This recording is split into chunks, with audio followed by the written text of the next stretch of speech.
Are you okay? Are you feeling okay? And I hope your whole grandma gets better sleep.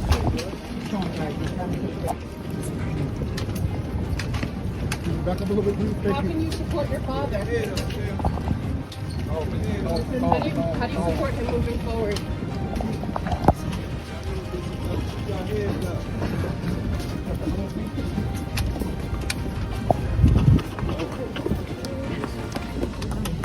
Diddy's daughters, Delilah, Chance, and Jessie, reportedly urged victims to write letters defending him. With courtroom drama, hidden family tensions, and millions watching, it raises a shocking question. How deep can influence go when even children are pulled into scandal? July 2025. Manhattan courthouse is packed. Cameras flash, phones record, and tension is thick. The trial lasted nearly 2 months, with 34 witnesses testifying about Diddy's alleged crimes. The jury? 8 men and 4 women, staring down mountains of evidence and claims. When the verdict came, it stunned everyone. Diddy was acquitted of racketeering and extraction charges, but convicted on 2 counts of transporting people for prostitution. When the verdict was read, after the judge was off the bench, he turned around, dropped to his knees, had his hands clasped like this, praying on the chair. And then once he stood up, his entire family started applauding wildly. There was whistling, there was cheering. He can't go up to them, remember? Right. He's still in custody, so he shook a couple of his attorney's hands. You know, what's interesting about this verdict, we never know what a jury's going to decide. Yep. But in talking with legal experts throughout this trial, throughout this process, you know, you check in periodically. And right after closing arguments, I had spoken with one attorney, and he still thought the RICO charge was up in the air. The only thing legal analysts thought that was proved for certain, proved beyond a reasonable doubt, was the prostitution charge. And that's definitely what the jury agreed with. The judge was weighing whether he should be released immediately. Defense lawyers argued that since the big charges were cleared, he should walk free. Outside, the family celebrated like it was a huge win. Diddy's children were in the spotlight too. Investigations that were underway, that there may be other charges brought against other people. Who knows that? But right now, the fact of the matter is, the family is coming out right now. We saw his mother, his 2 children, his son. And you could hear some cheers outside the courthouse as lots of people we've been talking about have been there watching. But they're the first people that we know that were in the courtroom that have come out since the verdict was announced and we talked about it. And they've talked about what the possible sentencing may be. Now, here's what's interesting. Okay. They're coming out. Having been one of those reporters in the pit, trust me, we're yelling questions right now. Mrs. Combs. Delilah, Chance, and Jessie reportedly pressed victims to send letters supporting him. Social media exploded when videos appeared of Diddy singing happy birthday to his daughters, millions of views in hours.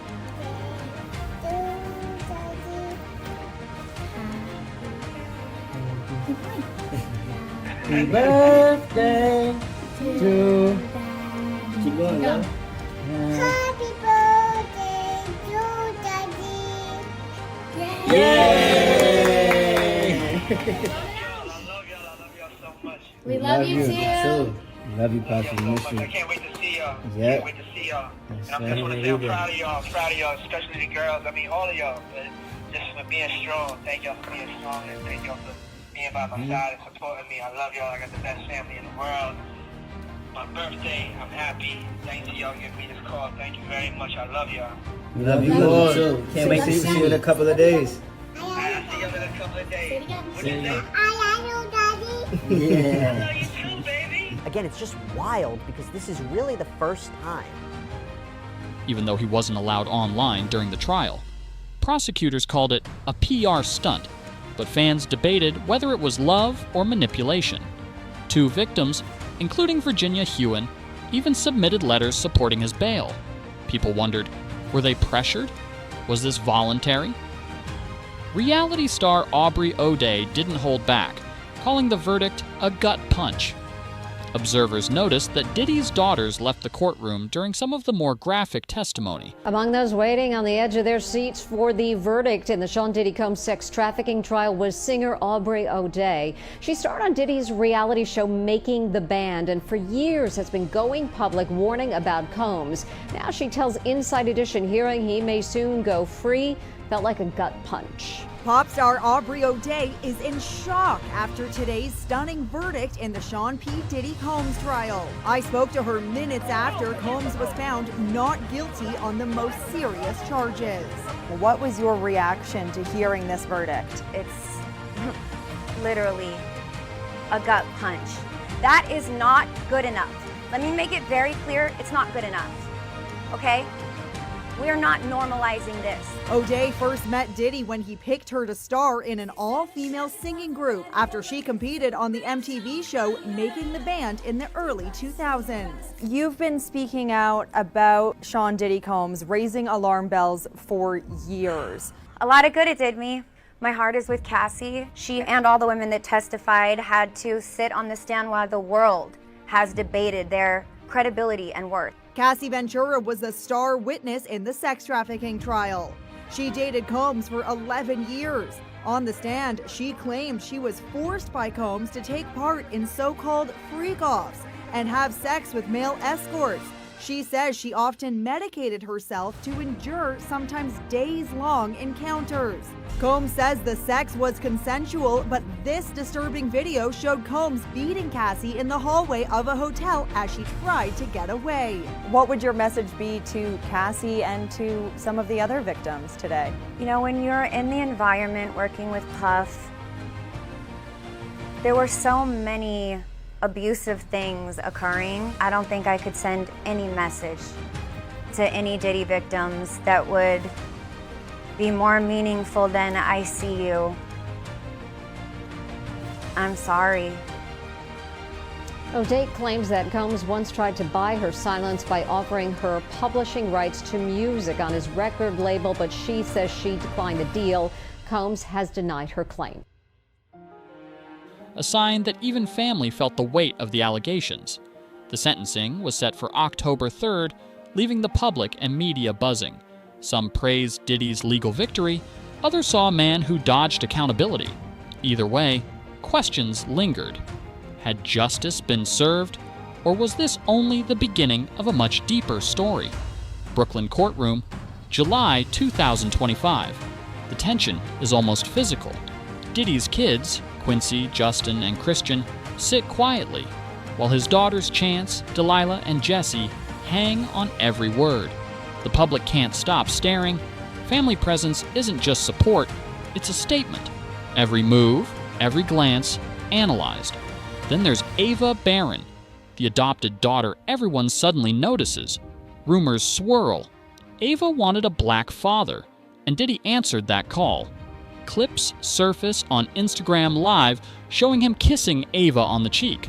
Sweet moment or image management? Officially, reports say the adoption was never completed, raising eyebrows. Where is Ava now? Questions linger as past photos and home videos show her growing up alongside Diddy's other daughters, forming a complicated picture of blended families under scrutiny. Family involvement becomes more than symbolic. During bail hearings, prosecutors allege the family offered passports and properties as part of a $50 million bond package. Conditions? House arrest and strict limitations on internet and phone use. The judge doesn't take it lightly, citing Diddy's admitted history of violence as a public risk. Federal prosecutors push back hard, painting a picture of danger to victims and community alike. The defense counters that Diddy's convictions involve adult performers only, emphasizing production, not trafficking. Some even point to his alleged cooperation with the FBI, noting prior indictments avoided. But critics argue this makes him untouchable in Hollywood's eyes. Legal experts highlight that the Mann Act appeal process could take months, even years, keeping the family and public in suspense. Through it all, Diddy remains locked in Brooklyn Metropolitan Detention Center, while cameras and reporters dissect every family interaction. Fear, loyalty, and control are tangled together. revealing a family caught between love, power, and survival. Even after the verdict, the courtroom drama didn't end. Victims remained wary, their trust fractured, unsure if justice had truly been served. I have spent the last many weeks inside this courthouse for the Sean Diddy Combs trial, and today, after the verdict came down, I found myself in the elevator with 2 of his sons and a bunch of other family members. When I tell you they were jubilant. They were jumping up and down to the point where I really thought that the elevator might even break, might stop. They were banging on the doors, shouting, "Let's go, let's go." It was a lot. It was intense. They were clearly thrilled with the outcome today. Christian Combs said that he was overjoyed, said Diddy is free. And then they were talking about planning a 4th of July party in Miami, speaking as if Sean Combs is going to be there. Now, we don't know yet whether or not he's going to be out before sentencing or whether he's going to be held until sentencing. That's all going to get determined later today. But in that elevator, they think that Sean Combs is coming home. So it was wild.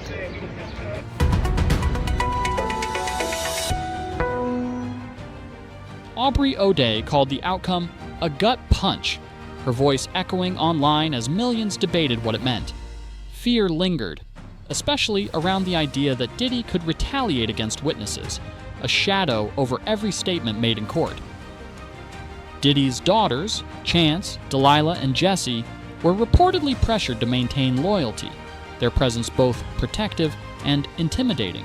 Sources describe them as conflicted, balancing public support for their father with private fear of his temper and power. And then there's Ava Barron, whose adoption, never fully finalized, added another layer of tension to the family dynamic. Was her silence voluntary or coerced?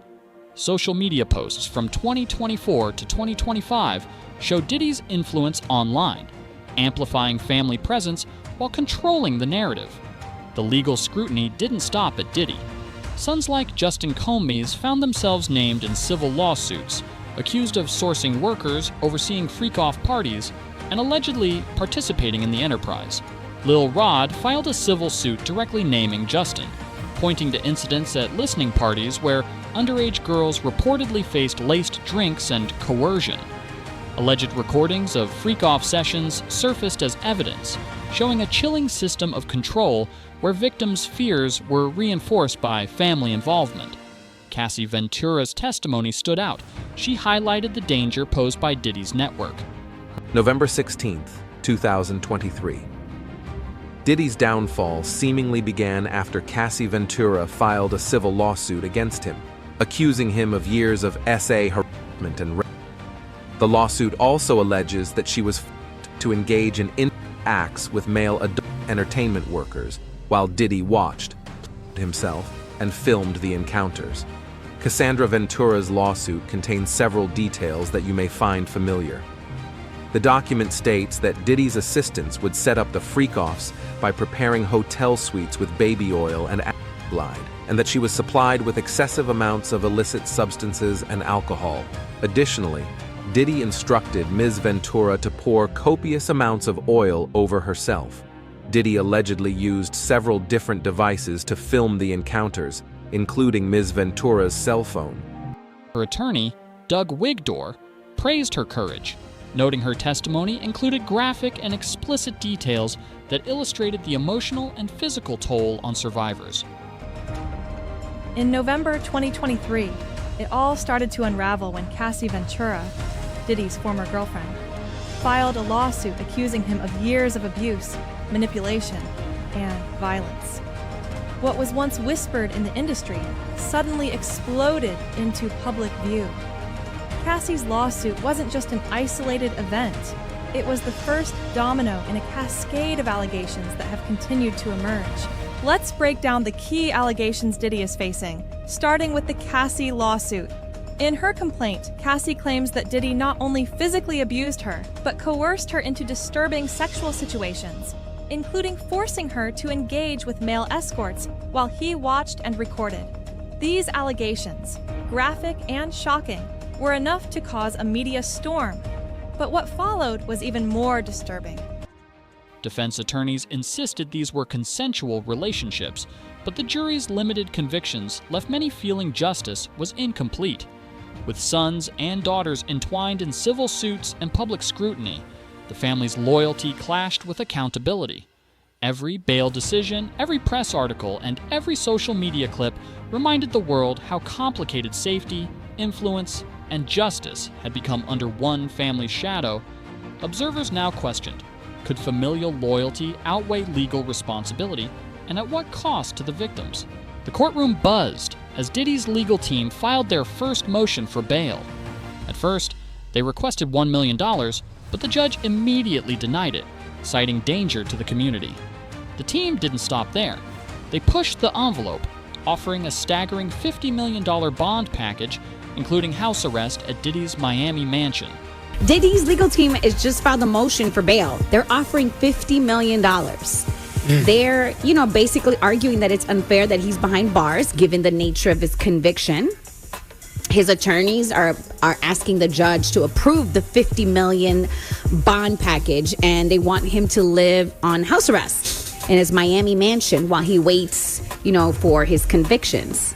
Now, the judge, has ordered Diddy to remain in Brooklyn's Metropolitan Detention Center until October 3rd, when his sentencing is set. I don't know a lot of people that got $50 million to put up, for bail. So most people in this predicament will probably have to sit there.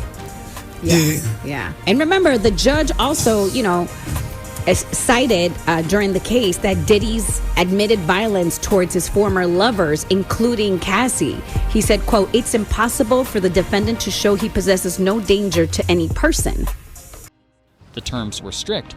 Family members surrender passports, and Diddy would have no phone or internet access. Even with this, federal prosecutors rejected the offer outright, warning of potential risks to victims and witnesses. Defense attorneys argued that Diddy's conviction was non-violent. The charges only covered 2 counts of transportation under the Mann Act, not racketeering or extraction. They emphasized that he never physically engaged in any acts, framing him as a producer, not a trafficker. Court filings highlighted legal technicalities and procedural inconsistencies from the original trial, calling for reconsideration, a full acquittal, or at least a new trial. The judge set a new hearing for September 25th, leaving the public on edge, knowing sentencing was looming on October 3rd. The motion drew intense media attention. Headlines debated whether Diddy's empire and influence could sway legal decisions. Streaming social clips showed legal analysts dissecting every paragraph, while Twitter exploded with speculation about whether the legal maneuver was a genuine attempt at freedom or a display of power. The defense argued lack of profit motive and emphasized legal precedent, pushing the court to consider alternatives to a lengthy appeal. Observers noted that these maneuvers weren't just about bail, they were shaping public perception, reinforcing Diddy's image as untouchable yet cornered. Each motion, argument, and headline escalated tension. Would legal strategy save him, or was it too late to rewrite his story? Meanwhile, every detail hinted at a deeper struggle between power, accountability, and the victim's fight for justice, leaving everyone questioning what would come next in this high-stakes drama. The countdown to October 3rd had everyone on edge. Federal prosecutors were pushing for the maximum, 10 years per transportation count, while the jury had already cleared Diddy on racketeering. Early projections had whispered 4 to 5 years, but insiders now expected something higher. Until then, Diddy remained in custody, the walls of the Brooklyn Metropolitan Detention Center closing in while his legal team scrambled behind the scenes. Whispers of a presidential pardon sent shockwaves through media outlets. Reports suggested Diddy personally requested clemency from the White House. While officials declined comment, the speculation alone was enough to dominate headlines. Attorney Mark Agnafilo denied direct negotiations, but the notion of intervention fueled intense debate. Could celebrity influence bend justice, or was this simply theater? Meanwhile, critics argued that any leniency would undermine accountability, while Cassie Ventura and other survivors continued to push for recognition of abuse claims, refusing to let the narrative shift away from victim experiences. Diddy's children remained a complicated factor, supportive on one hand, yet conflicted under public scrutiny They appeared in videos and social media posts, stirring more questions than answers. Civil lawsuits against family members continued, hinting that legal consequences weren't confined to the father alone. Scholars debated the nuances of Mann Act application, while legal analysts contrasted a new trial motion against a slower appeals process, speculating which strategy could realistically reduce the sentence. Public conversation was relentless. Social media polls, Twitter threads, and YouTube exposés dissected every bail request, legal maneuver, and family appearance. Diddy's influence online painted a dual picture: powerful yet embattled, untouchable yet facing real consequences. The case became a symbol of celebrity accountability, the limits of power, and the intersection of fame and justice. As the world waited for October 3rd, one question hung over everything. Could privilege shield Diddy, or would the law finally catch up?